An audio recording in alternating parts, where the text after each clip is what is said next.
Are you looking to become a better leader, whether that's in business, in sports, or in life, and you haven't found a book yet to help you get to that game-changing aha moment? Well, we have the book for you. Tighten the Lug Nuts, The Principles of Balanced Leadership. Tighten the Lug Nuts will help you get to that game-changing leadership moment. Available on Amazon, Barnes & Noble, and iBooks, or at 360managementservices.com. That's the number 360managementservices.com. Pick up your copy today and start changing your leadership styles. Hello and welcome back in to the Rome Show here on September 23rd. I want to start by apologizing for the late start here. We had some technical difficulties, so we will be taking you up to the 2:30 hour as opposed to the 2 o'clock hour. So we could think about it as a disappointment, or we can think about it as, and most of our guests on the Rome Show have talked about this, overcoming adversity.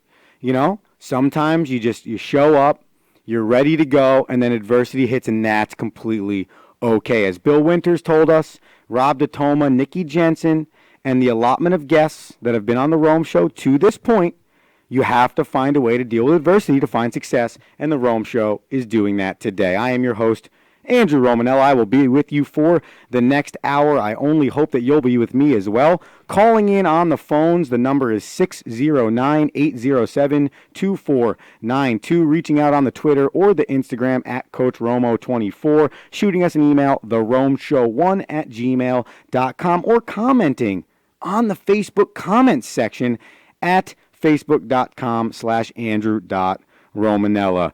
Guys, Straight Off the Rome today is inspired by the performance of a one Mr. Daniel Jones for the New York Football Giants yesterday in a 32-31 victory over the Tampa Bay Buccaneers in Tampa Bay.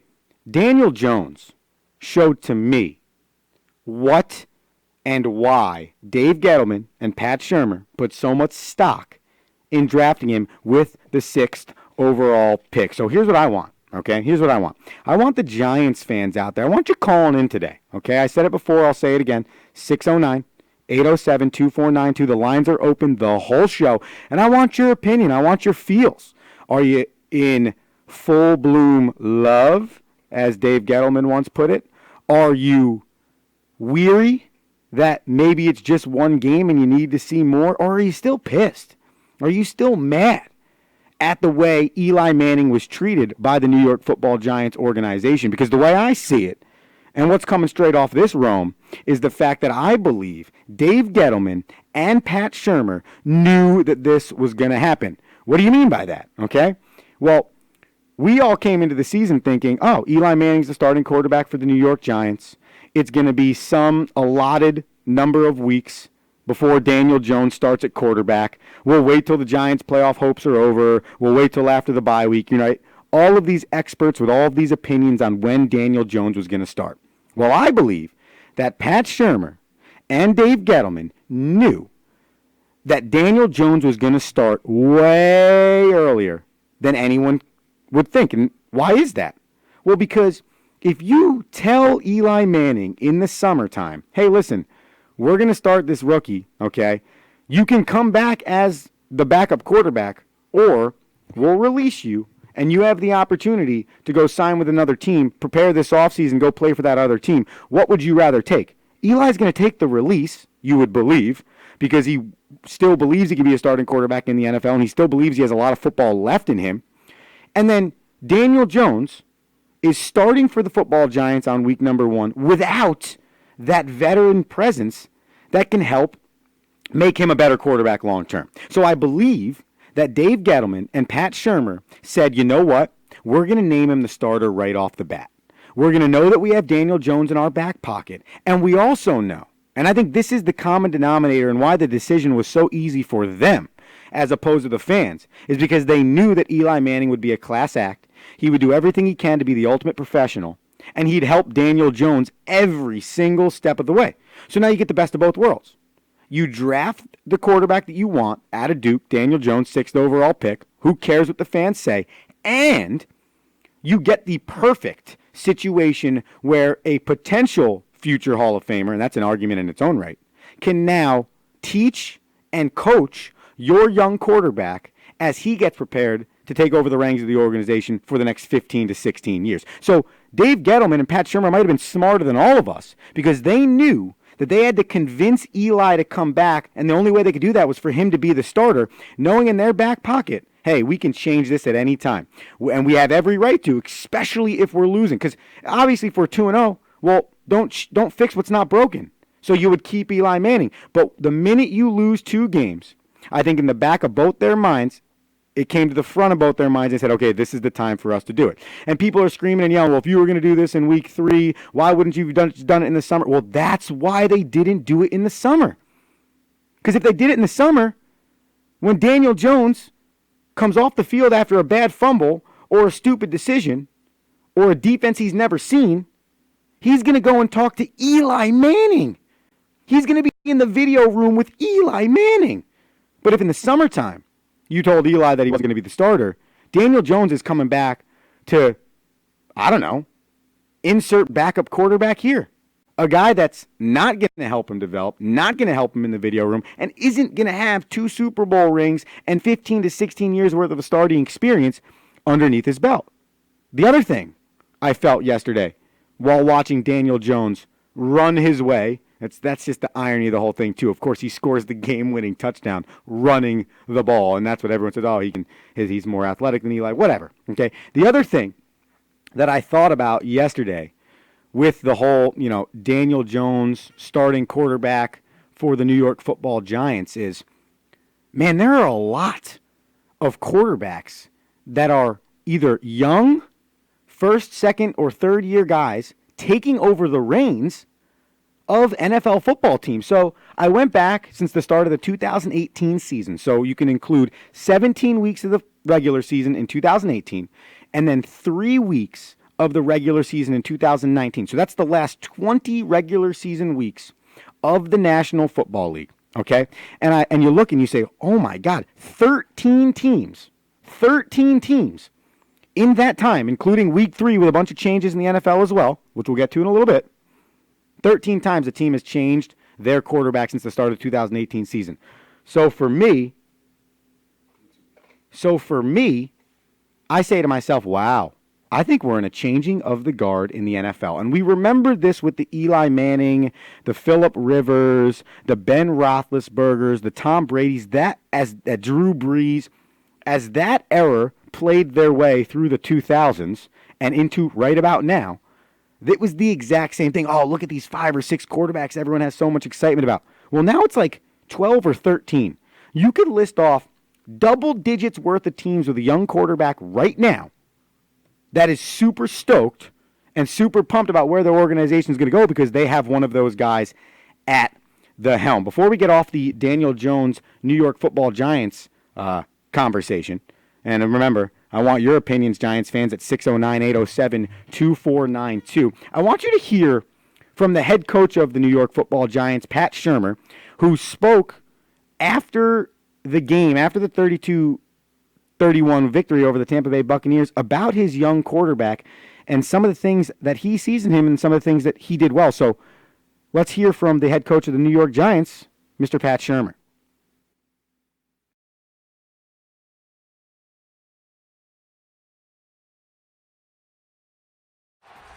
I don't know. It was his first outing. He had a significant impact on helping us win the game. And now we're going to see, we're looking for consistency. So we're looking for him to not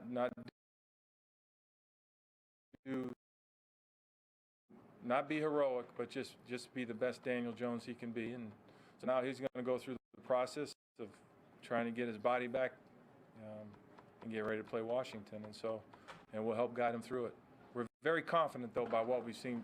He keeps passing the test in our mind.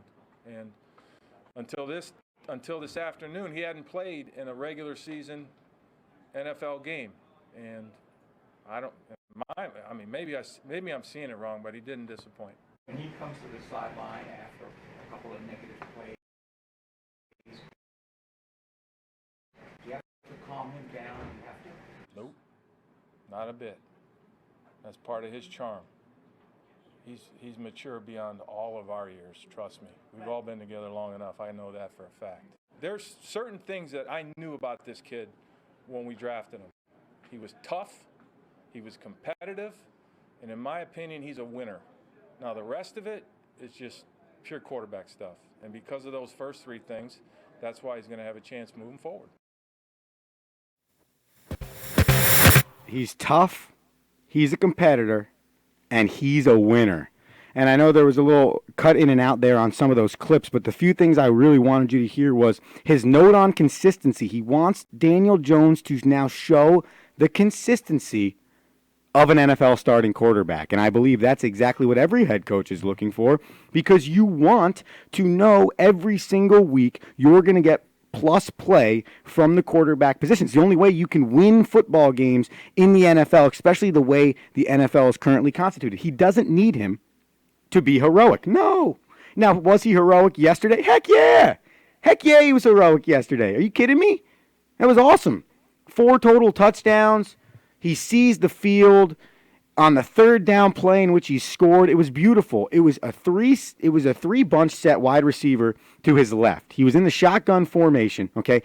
And all of a sudden, as you see, and my sister said this while we were watching the game, there was nobody around him. And you saw it too. The field just cleared.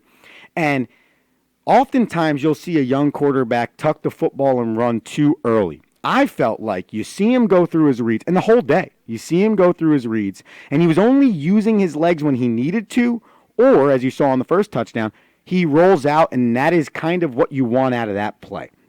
So that was the beautiful thing about it. And then, of course, I think when the reporter asks Pat Shurmur, hey, man, did you have to calm him down? What were the emotions like? And he's like, man, he's wise beyond all of our years.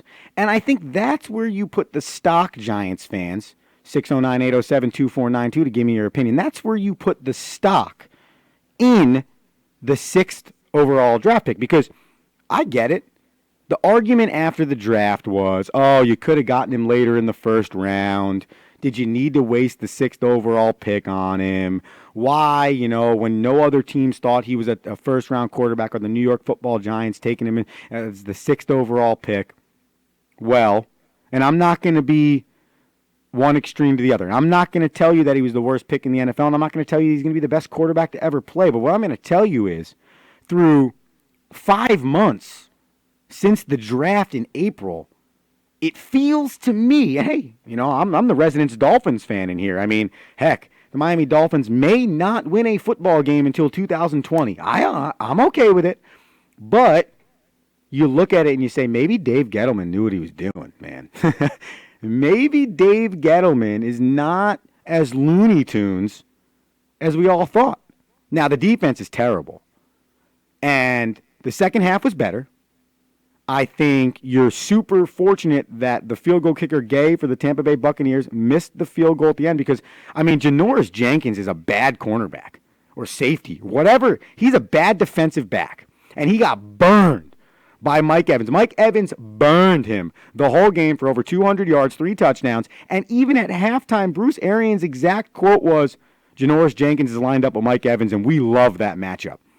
It is not good if you are a defensive back in the National Football League and the head coach uses the statement, we love that matchup. That's never good.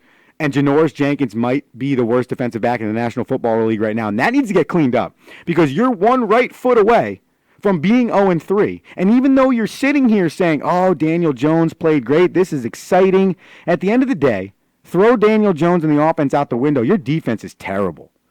It's bad. And I get it. Better second half. Sure. Gave up 28 in the first half, gave up 3 in the second half. Great. But I'm sorry. The next decision that might need to be made is you need to fire your defensive coordinator, or just make some serious adjustments based on the personnel you have. Those adjustments were made in the second half, but can those adjustments be made moving forward?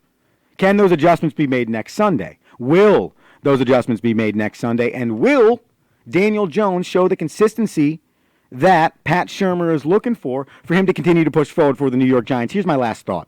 And then we're going to get to the Jets, who are just a really bad football team. And it just makes me smile so hard. And I'll give you that reasoning why. But I think, for me, it's fun to see this changing of the guard. This is what you wanted out of the New York Giants when, I believe, 2 years ago, Eli Manning's streak of consecutive starts came to an end when Ben McAdoo put in Geno Smith. Now, 2.5 years ago when that happened, every Giants fan out there, now call in 609-807-2492 if I'm lying here, but every Giants fan in America wished, whether it was Geno Smith or not, that the person that came in once Eli Manning was replaced did what Daniel Jones did yesterday.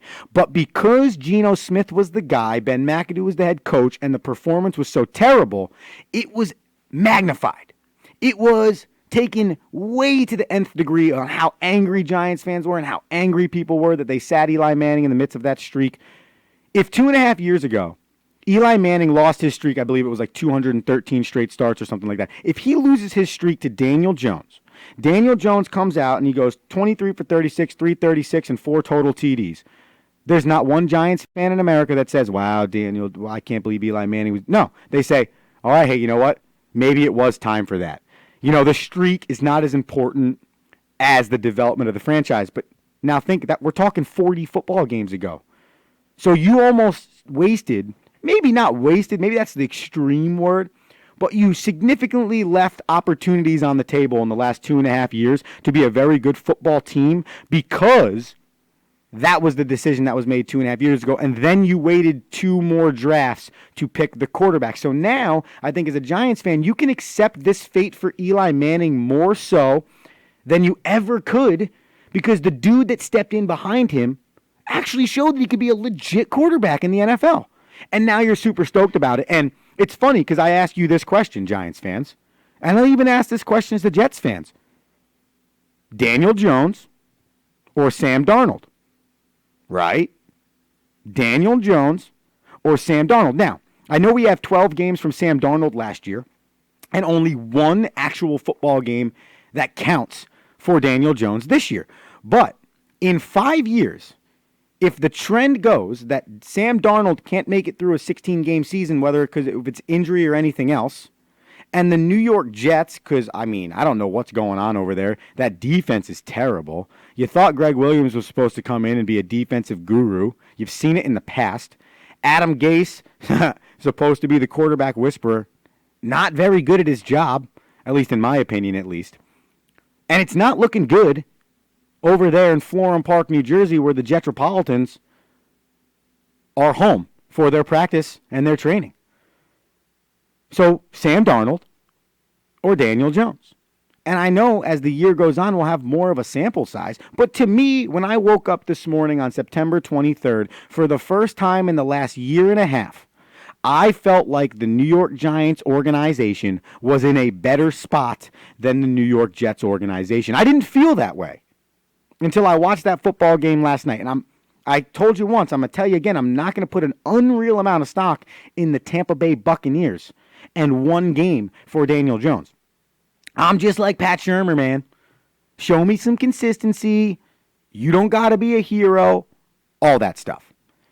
On the flip side, the Jets are 0-3, and they don't look good at all. I mean, they are not a good football team. They can't play offense. Le'Veon Bell does look, I think, good. I mean, I think he looks healthy. I think he looks like he's running the football. I think he looks like he's a top 5, top 10 running back in the league still. Le'Veon Bell looks good. Obviously, C.J. Mosley got a little hurt, but he's a great signing. Other than that, outside of those 2 things, it looks very bleak in Florham Park, New Jersey for the New York Jetropolitans. And this is why, and I got this meme sent to me this morning, and it was by one of my friends. It just made me laugh so hard, and I want to read it to you because it's about the Miami football Dolphins. And I decided to, by the way, as a quick tangent here, that I think it's so much fun to call the New York Football Giants New York Football Giants because obviously, as the history goes, when the New York Giants baseball team was located in New York, they had to decipher between the 2 teams. So I said to myself, imagine if for every football team we called them the blank blank football blank. So the Miami football Dolphins are terrible at the game of football. They might want to try the other version of football. And I got this sent to me this morning. Miami Dolphins tickets are so low right now that you can stand on the field with the coaches and call 2 plays for $75.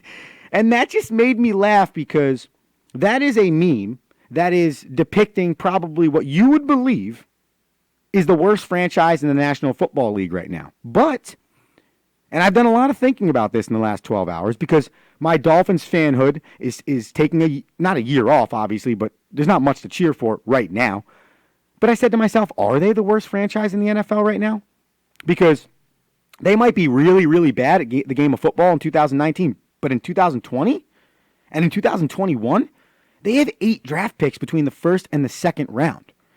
So even though the New York Jets might have their quarterback, we think, right? We think, because remember, we've only seen a 13-game sample size, and game 13 did not look very good, and really only the last 5 games of 2018 looked good.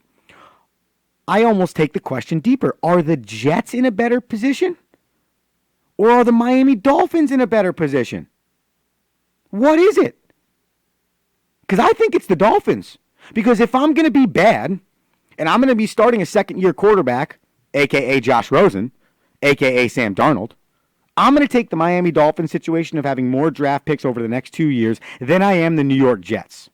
Plus, maybe it's a crazy vision. Maybe it was a vision that materialized way too late in the preseason, but it seems like the Dolphins have some type of vision. Hey, we're going to trade assets to pick up future assets in draft picks. Whether you agree or disagree on Laramie Tunsil and Minkah Fitzpatrick and Kenny Stills and all these and all these other young, talented players that could be a part of the rebuild, at the end of the day, there's a plan, and it's to acquire draft picks.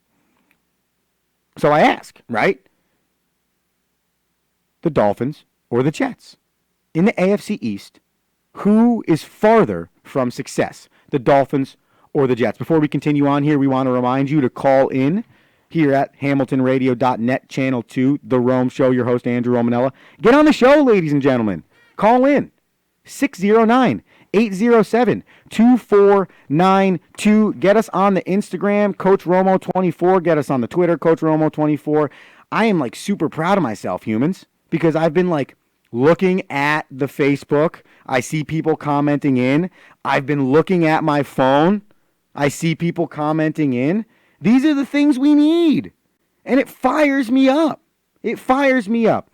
So I want you to call in 609-807-2492 because I'm about to play a clip. It's only 19 seconds, but it's from the New York Jets head football coach, Adam Gase. And I feel like, and if you're watching on Facebook Live, I want you just to take a look at the expressions on Adam Gase's face, because this is how we're going to leave off straight off the Rome on this September 23rd edition of the Rome Show. I want you to look at the expressions on Adam Gase's face. I want you to hear the disappointment, the sadness after the Jets lost yesterday. I think they only put up 3 points again. And it kind of, in my opinion, just depicts the 2019 season so far for the New York Jetsopolitans. So, here is the head coach from the New York Jets, Adam Gase.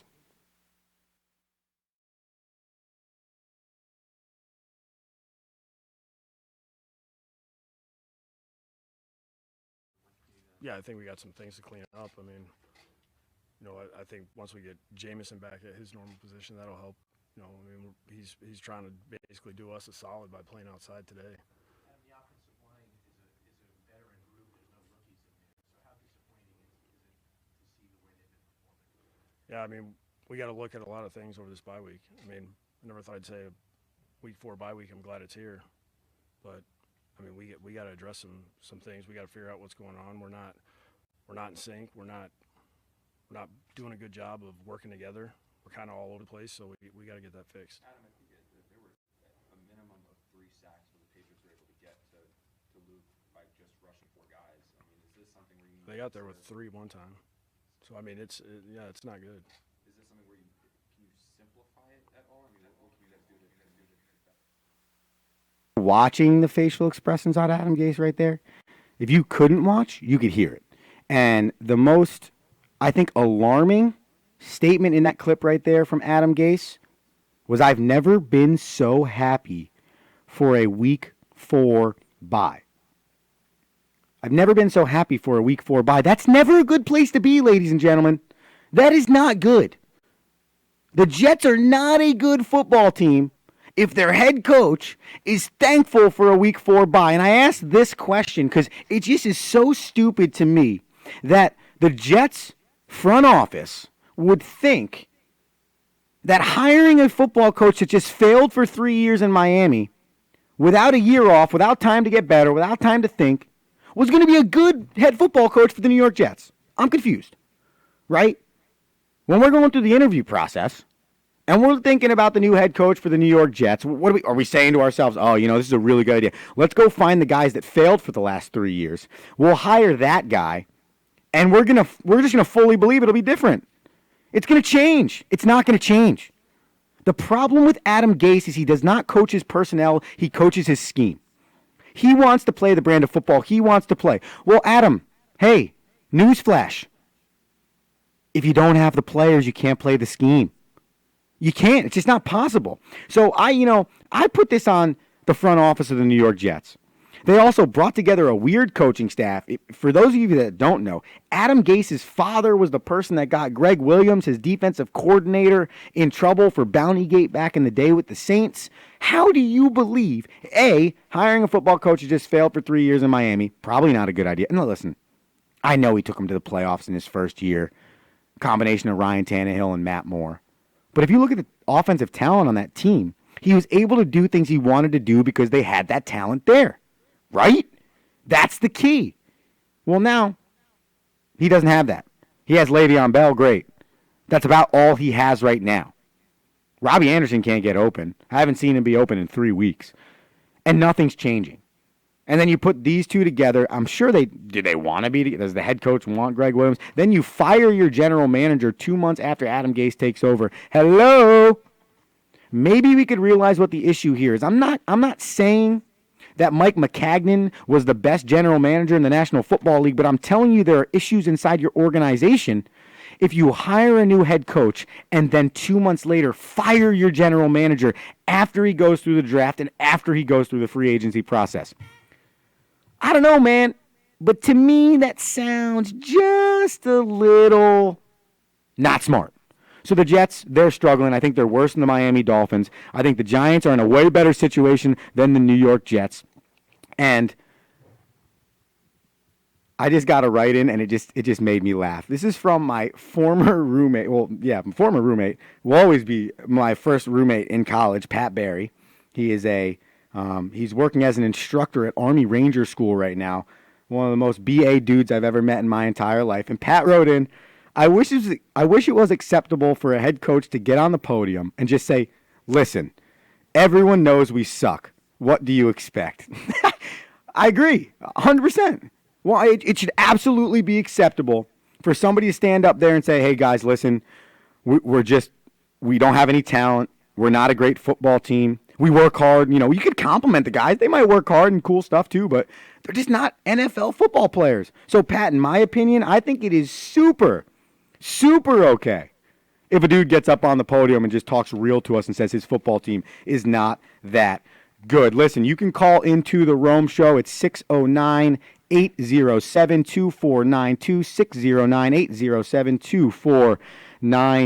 609-807-2492. Before we get into a little bit of the fan write-ins from the last 24 hours in preparation for the Rome Show yesterday, I want to give you some statistics on, and no, it's not Romalytics. It's just kind of like a bonus, mid-show version of the Romalytics. You know what I'm saying? Yesterday, in the National Football League, 7 different quarterbacks started for their football team. Kyle Allen in Carolina, Teddy Bridgewater in New Orleans, Josh Rosen in Miami, Luke Falk for the New York Jets, Mason Rudolph for the Pittsburgh Steelers, Gardner Minshew III, that was on Thursday for the Jacksonville Jaguars, and of course, who we just spoke about for a few minutes at the beginning of the show, Mr. Daniel Jones for the New York Football Giants. Pretty crazy, right? And I made mention of the stat before, 13 total new quarterbacks since the start of the 2018 season. Well, those 7 guys did pretty good yesterday. They combined for a 4-3 record and some standouts, which I think pose some quarterback controversy questions moving forward, were as such. Kyle Allen, undrafted free agent last year, for the Carolina Panthers, started one game week 17 at the end of the year. He went 19 for 26, 261, and 4 TDs as the Carolina Panthers won by 18 over number one overall draft pick in 2019, Kyler Murray. Another standout, besides obviously Daniel Jones, was Gardner Minshew III for the Jacksonville Jaguars on Thursday. Gardner Minshew was 20 of 30 for 204 and 2 TDs. Made no bad decisions. Looked really good against what is a pretty good Tennessee Titans defense. Are they good? Are they not good as a team? Who the heck knows? But Gardner Minshew III really makes you think, when Nick Foles gets back, who's the starter? Right? I would assume the Jacksonville Jaguars would give the reins to Nick Foles, which is why they signed him for a 2-year contract. But in the back of my mind, I'm like, maybe the perfect role for Nick Foles is to be the backup quarterback, right? If you think, and you're Tom Coughlin, and you're Doug Marrone, and you're the Jacksonville Jaguars, right? If you think that Gardner Minshew III could potentially be your franchise quarterback moving forward, and Nick Foles ends up being out for the next 4 weeks, Minshew III plays really, really well, and Nick Foles comes back healthy, what do? Right? Because if your team's winning, now they're a 1-2 football team. It's not like we're talking about a team that's 3-0, but they're a 1-2 football team with a kid that kind of looks like he can play. He's a confident cat. I mean, he was wearing jean shorts and a jean jacket yesterday or Saturday, I think, at the Washington State game or whatever it was. I mean, that's a dude that vibes, right? He vibes himself. He feels himself. You need that in the quarterback position. What do? I think, for me, I don't see the Jacksonville Jaguars winning the Super Bowl this year. I think it's a week-by-week case. I think you go into it with the mindset that Gardner Minshew III is going to play until Nick Foles comes back. But I think Nick Foles, if he does not come out in the 2 or maybe 3 weeks in which he comes back from injury, I think then you look at it and say, hey, maybe this guy Gardner Minshew might be the real deal. So I thought that was pretty interesting in Jacksonville. Mason Rudolph didn't have a bad game for the Pittsburgh Steelers. They lost that game. However, he went 14 for 27, 174, 2 TDs, and an interception. That's another interesting situation, too, because when I talk about Kyle Allen, I talk about Gardner Minshew, and I talk about Mason Rudolph, I'm talking about players that, in my opinion, could potentially, and I'm laughing because I just got a comment on Facebook from Jason Madsen, the inventor of the Romo Sapien name, that says Gardner Minshew cuts his own jean shorts. That is a burning hot take out of Jason Madsen. I love that. Those 3 quarterbacks could potentially be the franchise moving forward quarterback for their team. Because, I mean, the fact of the matter is we know Ben Roethlisberger is not coming back for Pittsburgh during the 2019 campaign. So you're going to see Mason Rudolph for 16 total weeks. At the end of those 16 weeks, if Mason Rudolph has proven that he is a great quarterback, and he is the guy that could potentially be the future for the Pittsburgh Steelers, I think it's time to say goodbye to Ben Roethlisberger. It's a little bit more interesting in Carolina because Cam Newton's a former MVP. He's only out for 3 weeks. I know he had some issues, with the shoulder, and who knew how he was going to throw coming back here. But at the end of the day, Cam Newton has not looked as good as that Super Bowl run, MVP run a few years ago. And at the end of the day, it's about winning football games. And I think Ron Rivera is looking at himself going, I could be on the hot seat. I could be one of the hotter seats in the National Football League right now. And I got to do something. So if Kyle Allen continues to play with that poise over the next 3 weeks, that's an interesting situation. I mentioned Gardner Minshew because that's easy because there's no real quarterback in Jacksonville. There hasn't been a real quarterback in Jacksonville probably since Mark Brunell. Maybe, I have no idea. And then the last one, this one hits close to home, ladies and gentlemen, because according to the meme I got this morning, if I pay $75, I can call 2 plays for the Miami Dolphins. But Josh Rosen did not have a bad day yesterday for the Miami Dolphins. He went 18 of 39 for 200 yards on the dot, no TDs, no interceptions, but I think there was 9 drop passes in that game by his wide receivers or his running backs. It was a closer game than 31-6 score indicated. A lot of people believed the Miami Dolphins should be winning that game at half, let alone potentially win the full football game. So it was exciting to see Josh Rosen give the Dolphins something to be excited about, and I'm curious over the next 14 weeks if Josh Rosen is going to play himself into the situation where the Miami Dolphins don't have to use one of those first-round draft picks in 2020, on a quarterback, on Tua Tagovailoa, on some other dude. Apparently now it's going to be Jalen Hurts that everyone's enamored with, right? Maybe they can save themselves that. That trade last year could be huge, and Josh Rosen could be your quarterback moving forward. Now, I crushed the guy a few years ago coming out of the draft, so who the heck am I to come on this radio show? Well, it's my radio show, so I can come on and say whatever I want. But I crushed him. Now I'm excited, though, because I think there's something special for the Dolphins to look at moving forward. So 7 new quarterbacks in the National Football League started their first ever game this past weekend, including Thursday. Something super cool, I think super fun. And like I said earlier, it's like a changing of the guard in the National Football League. We have fan mail coming up. Before we do that, I have to pay some bills here real quick. And again, remind you all that you can call into the Rome Show, 609-807-2492. I have no idea if that's going to hurt your cell phone bill. Maybe you got to go grab a landline. I don't know if a lot of people still know that those exist. Whatever it is, I don't care if it's a dial phone from 1960. Spin the thing to 609, then 807, then 2492. My producer, Ruben, was sitting back there, and he's like, Romo, I cleared the whole phone. I'm ready to go. I want people calling in, and I want to hear your opinions on these things. So for the third time in the last 27 seconds, 609-807-2492.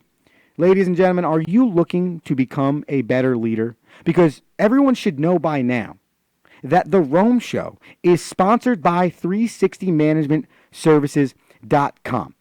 And 360managementservices.com wants to know if you're looking to become a better leader, because if it's in business, sports, or life, you need a game-changing book that can get you to that game-changing aha leadership moment. And I want you all to know that Tighten the Lug Nuts is that book for you. You know you can get Tighten the Lug Nuts on Amazon, Barnes & Noble, iBooks, or you can go to the number 3, the word 60managementservices.com, and you can pick up a copy of Tighten the Lug Nuts today.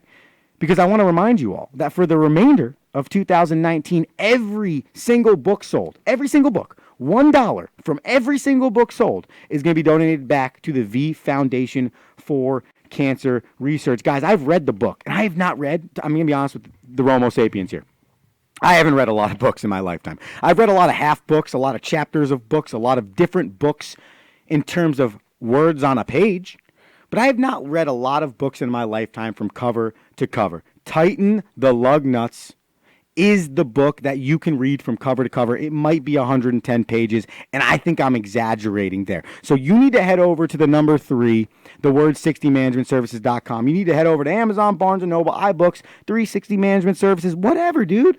Go wherever you need to do, but you need to pick up yourself a copy of Tighten the Lug Nuts and donate to a great cause, which is the V Foundation for Cancer Research. I am your host, Andrew Romanello. This is The Rome Show here. It is 2:06 at Hamilton Radio, Hamilton Radio Channel 2, Hamilton Radio app, facebook.com/Andrew.Romanella. We are taking you all the way up until 2:30. If you are just joining us here on The Rome Show and you're wondering why am I listening to The Rome Show at 2:07 when The Rome Show was supposed to end at 2 p.m.? Well, because the guys here at Hamilton Radio are awesome. And unfortunately, we ran into some technical difficulties at the beginning of the show. But my guy Ruben back there said, dude, The Rome Show is so good, we're going to let you stay till 2:30. So thank you to Ruben. Thank you to HamiltonRadio.net. They got the technical difficulties fixed so you can hear me for the full hour that you were hoping for. And you can hear it all the way up until 2:30. And you can even hear yourself at 609-807-2492. That was just way too easy to get the phone number back out there. So on the gram and on the Twitter and a little bit on Facebook as well, we had some people write in the last few days on some different topics that they want to hear here on the Rome Show. And so this is the fan bag portion of the show. Fan mail, fan bag, whatever you want to call it. It's people writing into the show. And we have a wide range of topics here. And then I want to jump into the people that are commenting on the Facebook Live post as well, because I super appreciate everybody commenting on the Facebook Live post. 18 comments already, a bunch of people listening in, which really gets me fired up. And we appreciate that tune-in, ladies and gentlemen. So your first fan write-in on the Rome Show, September 23rd, and you can fan call in as well, 609-807-2492, is from Grant. Grant plays baseball for me. Love this kid. And his was simple and short to the point. Daniel Jones is the GOAT. And for those of you that don't know, GOAT stands for the greatest of all time. I told Grant this in person, and I told Grant this via text message as well. Let's pump the brakes. Daniel Jones is going to be a good quarterback. I do agree. And I was calling him yesterday Danny Tom Brady Jones, just to have a little bit of fun. But that is what it feels like when you wake up this morning as a Giants fan. So, hey, you know what? Is he going to be the GOAT? I don't know. Is he going to be the greatest Giants quarterback of all time? I have no idea. But I'll tell you what, the future looks a whole lot brighter today than the talking heads in the sports world made it seem in the middle of April when they drafted him 6th overall. Jen writes in, and this is an interesting one because it brings us to the college football realm. And that gets me super excited because we don't do a lot of college football talk. And Jen writes, when is the end for Chris Ash as the head football coach at Rutgers University? So, I'm not going to sit here on the Rome Show and tell everybody that I have an unbelievable vast knowledge of the history of Rutgers football. I don't. Outside of maybe a name like Ray Rice and maybe a name like Kenny Britt and Mohamed Sanu, I think, if I'm right about that, I don't know if I can remember many other Rutgers football players, and David Bonagora, of course. Shout out to the Rinaldi Bonagora family. I can't remember many Rutgers football players that I know or had a big-time impact after their career at Rutgers University. So I did a little bit of research on Chris Ash, okay? He signed a 5-year, $11 million contract in 2015. His first year at the helm of the Rutgers football program was 2016. He has a combined 8-32 record, including their loss this weekend against Boston College. His last 4 years are as such: 2-10, 4-8, 1-11, and now, so far in 2019, he is 1-2. I was reading some articles on this. I was doing a little research before the show, and there was an article on NJ.com. We'll tweet this out at Wide World of Rome on Twitter. We'll end up putting this on Twitter so you guys can read it as well. It'll be on wideworldofrome.com as well. And Chris Ash had this to say after Rutgers football's loss against Boston College on Saturday. At the end of the day, we didn't play well enough to win a game. That's my fault. It's all on me. I have to do a better job of getting the team ready. They did a better job than I did.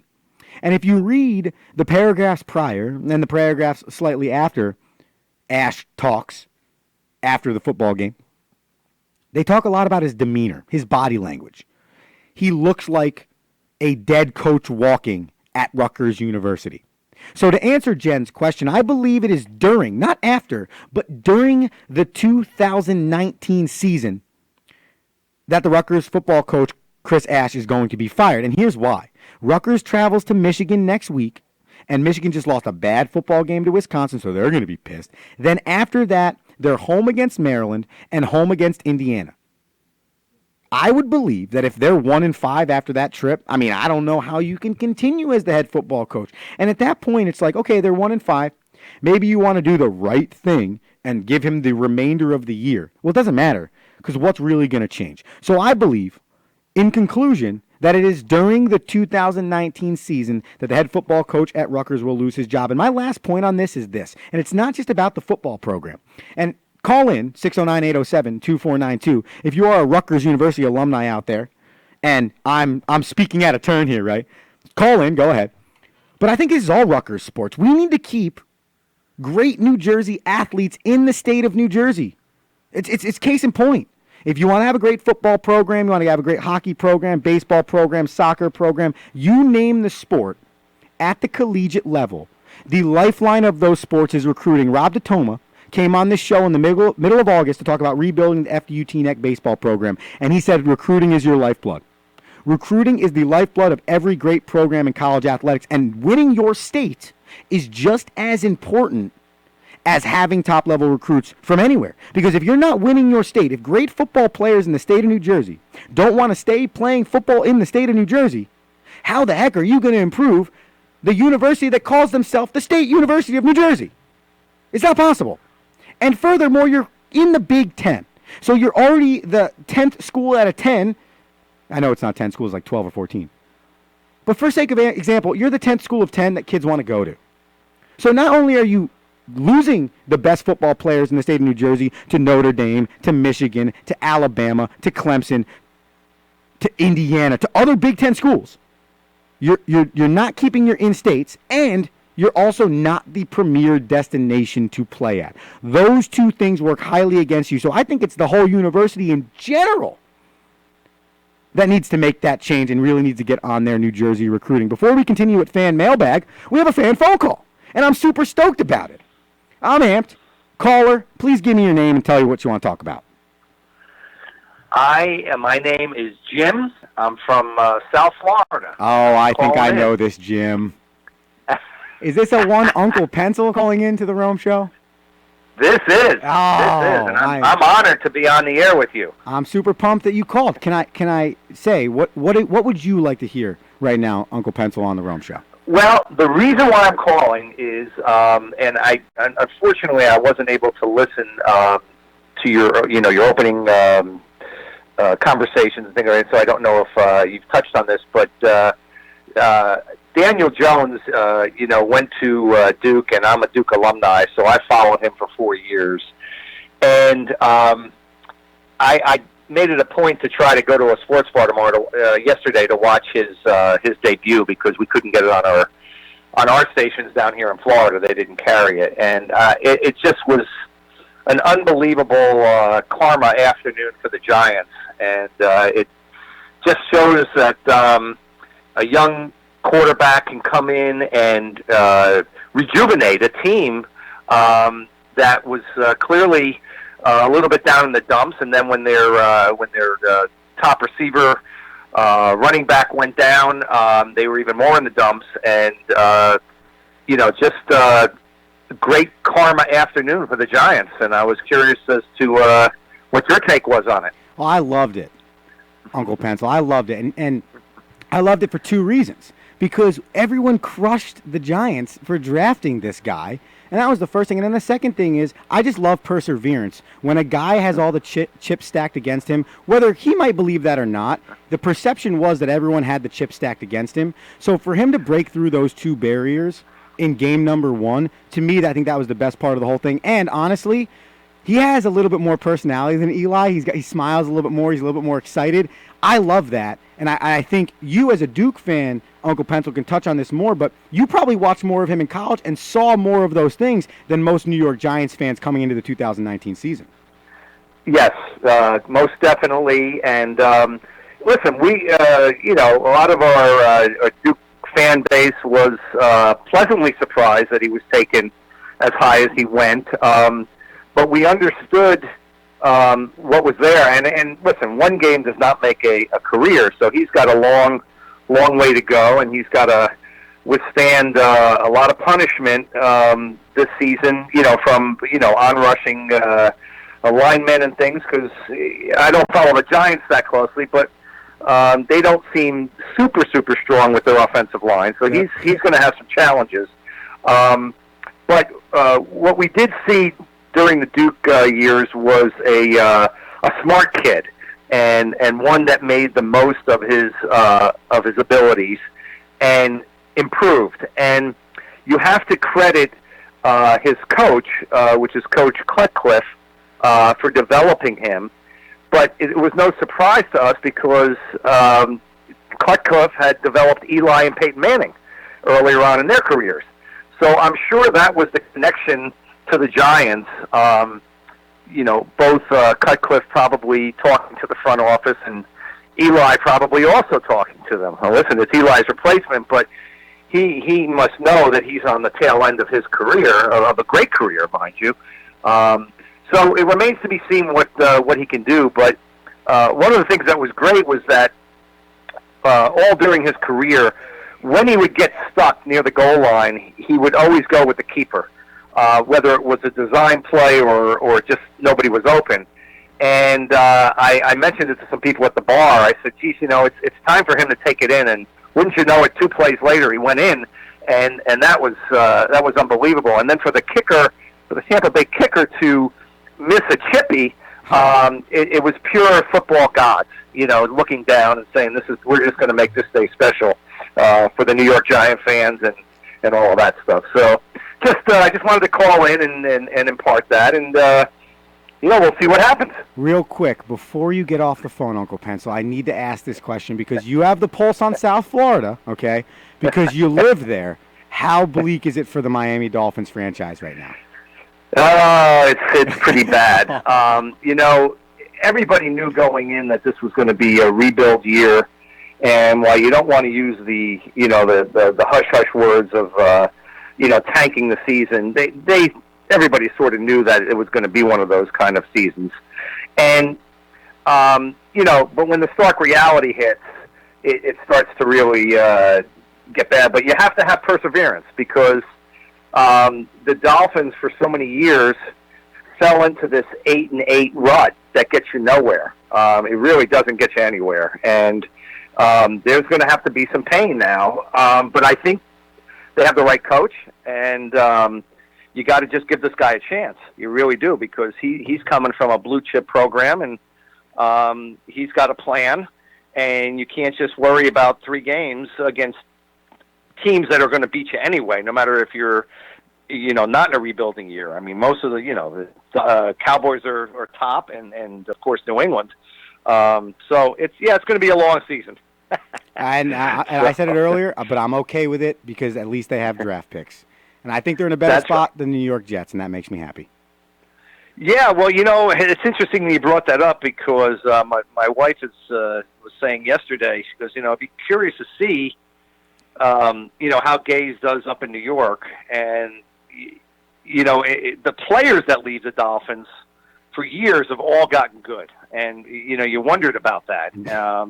I can't even name the whole list, but you start with Wes Welker, who was given up on by the Dolphins. That's a great reference. A whole right there. litany of players that have come and gone and then starred elsewhere. But the coaches haven't. They haven't been. Tony Soprano, the late Tony Soprano, unfortunately didn't make a dent in at the Jets, and it remains to be seen how Andrew Gaze is going to do. But I think that for now the Dolphins finally have a coach that I feel good about. It might take him a couple of years, but I feel good about it. He's going to build a good defense, and he's going to work from the bottom up. So. I completely agree, and it all starts with a great defense and good radio shows start with great callers, and I appreciate you calling in. No problem. We'll try to make it a weekly or bi-weekly event. Okay, that sounds enjoyed good to it, and have a great show. I appreciate it. Thank you, Jim. Okay, bye-bye. We get the pulse on the Miami Dolphins and the fan base. It's not all the time you can get South Florida calling in and giving us the opinions on how they feel about the head football coach, but I'm stoked to hear, and they call, that's my dad's best friend, Jim. They call him Uncle Pencil because of his tall frame, his skinny body. It's one of the greatest nicknames of all time. And they are huge Dookie fans. Him and one of his sons went to Duke. And I love hearing that the Duke fan perspective of watching Daniel Jones throughout his college career. It's a fun perspective to hear. One more fan write-in before we move forward with the remainder of the Rome Show here, taking you all the way to 2:30, September 23rd. Call in at 609-807-2492 if you have a flaming hot take that you want to get on the Rome Show. Here's your last write-in from Jonathan. Jonathan writes in, would you consider the Mets season a success or failure? This one, it hits me right in the heart. And more than anything in the entire world, do I want to watch the New York Metropolitans win a World Series. I've told people from the time I was 15 years old, for the amount of years the Mets make me wait for them to win a World Series is the amount of days in which I will celebrate after they finally win that World Series. So if I have to wait 55 years, I'm sorry to my future employer from when I'm 55 years old, but I will be taking 55 straight days off from work to celebrate the Mets World Series. So if that is the context I'm working with here, and I've had 28 years on this earth, soon to be 29 next month, where I haven't seen the Mets win the World Series, how can I be that disappointed? They were 40-50 going into the second half of the MLB season. That was on July 12th. Since that date, they're 41-24. They've worked their way right back into the wild card race. And if the St. Louis Cardinals and the Milwaukee Brewers didn't get so hot when they got hot, the Mets wouldn't be 4.5 games back with 7 games to go. And you may actually be talking about a Mets team in the playoffs. But it's not about the playoffs. It's not about the World Series. It's about being relevant. Because for the first 90 games of the season, they weren't relevant. Nobody wanted to talk about them. They were a bad baseball team. They had the worst bullpen in the league. And now they're relevant. And if you're a Mets fan, seeing what's going on across town with the Yankees, they have 102 wins. They're fighting for the best record in the league. They've already won their division, right? You see that and you're saying to yourself, man, that's what we want. But you can't have that yet. That was years of building. That was 4 straight years, 3 straight years where the New York Yankees finished above 500, but didn't make the playoffs. And that was unheard of in their franchise's history. But what it did was it set them up for the future. And that's what the Mets are doing right now. So, Jonathan, to answer your question, I believe this season is a huge success. Pete Alonso hit over 50 home runs. Jeff McNeil proves that he's a legit all-star caliber big leaguer. Michael Conforto has over 30 home runs and over 75 RBIs. He's proving he's a legit major league outfielder. Seth Lugo has developed into one of the best bullpen relievers in the game. You have the best starting rotation in baseball. The best starting rotation in baseball. So there are plenty of things to be pumped about if you're a Mets fan. And oh, by the way, throw in J.D. Davis, throw in Ahmad Rosario having a really solid season, can get better defensively. All of these things gets you excited for the Mets moving forward. It's a tale of two tapes. First half stunk, was not very happy. Second half was very good. I'm super stoked. 17 games over 500 to this point. They have a 4-game series with the Marlins starting tonight, and then a 3-game series with the Braves after that. I think if they can finish this season, right, they're currently 81-74. If they can finish this season with at least 85 to 86 wins, I don't see how you can think that this season was not a success if you're a New York Mets fan from 2 angles. Simply just from the angle of looking at your young talent develop and be prepared to be a better team, and then B, where you were at the halfway point of the season. And oh, by the way, may I remind you all, Marcus Stroman is a Metropolitan. And Marcus Stroman will be a Metropolitan next year.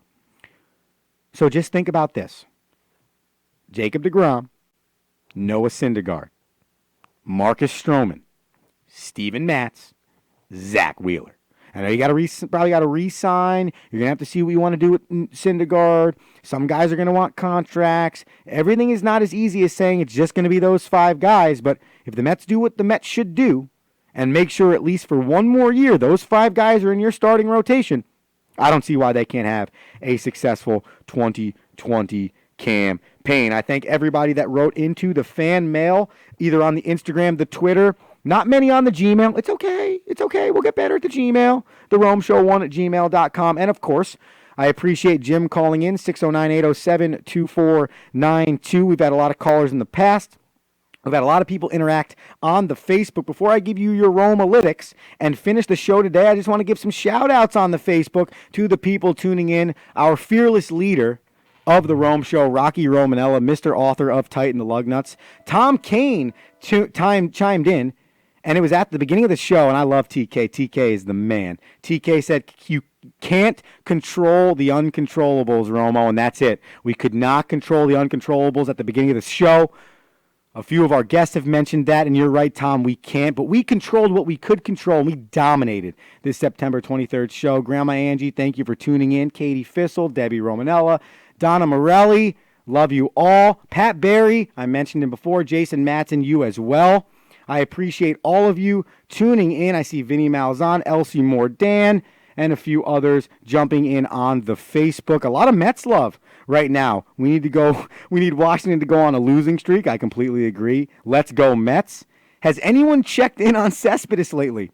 I haven't. I mean, who the heck knows if that man's even going to be on the baseball team moving forward. But I appreciate all of you that tuned in. Of course, Grant, Jen, and Jonathan who tuned in on the social media as well. God, I love the follow that the Romo Sapiens are bringing right now. We had a family bocce ball tournament. I got time for a quick story. Right? Like I said, it's my show, right? we had a family bocce ball tournament 2 weeks ago. The amount of people that said, I'm a loyal Romo Sapien, and if you're watching on Facebook Live, you see the smile I have on my face. The amount of people that came up to me and said, I am a loyal Romo Sapien.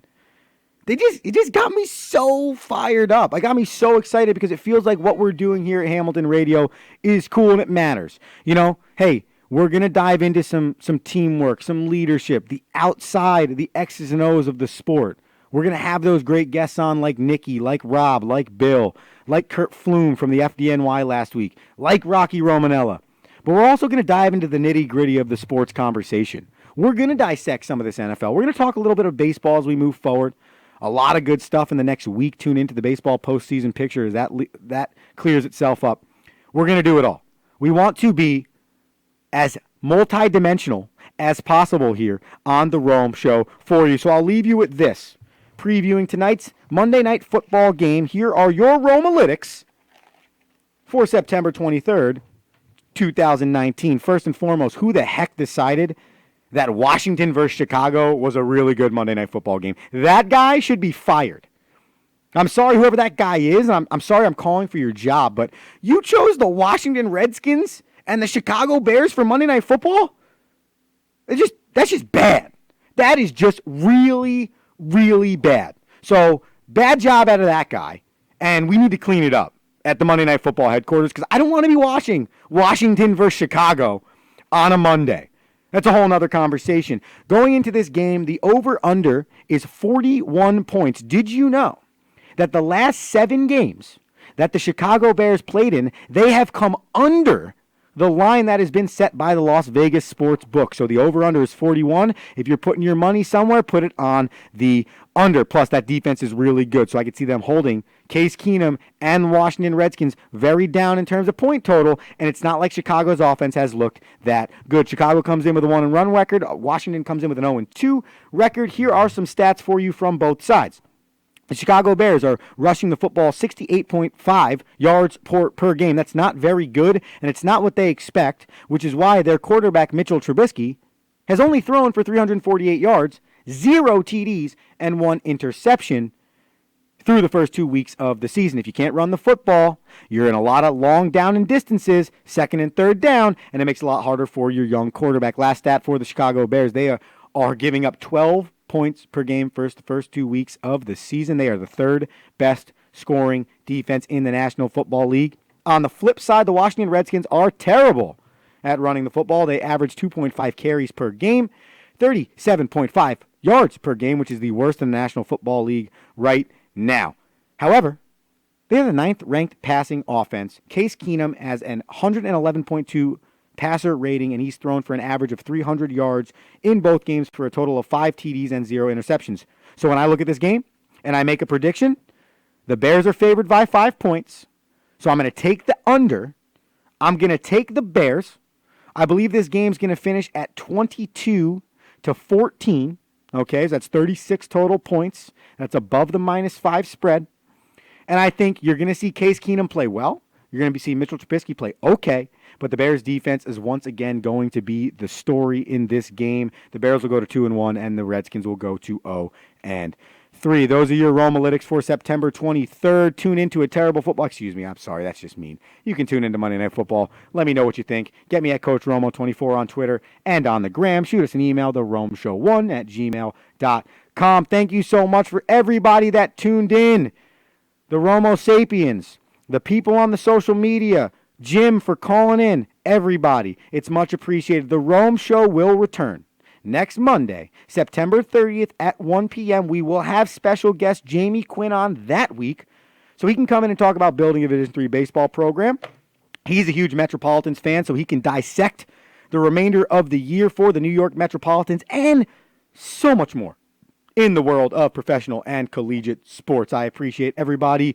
I appreciate my producer, Ruben. Thank you, Hamilton Radio, hamiltonradio.net, Facebook Live. I am Andrew Omenel. This is The Rome Show, and we are signing off for today, September 23rd. We will see you next week. Peace. Are you looking to become a better leader, whether that's in business, in sports, or in life, and you haven't found a book yet to help you get to that game-changing aha moment? Well, we have the book for you. Tighten the Lug Nuts. The Principles of Balanced Leadership. Tighten the lug nuts will help you get to that game-changing leadership moment. Available on Amazon, Barnes & Noble, and iBooks, or at 360managementservices.com. That's the number 360managementservices.com. Pick up your copy today and start changing your leadership styles. Are you looking to become a better leader?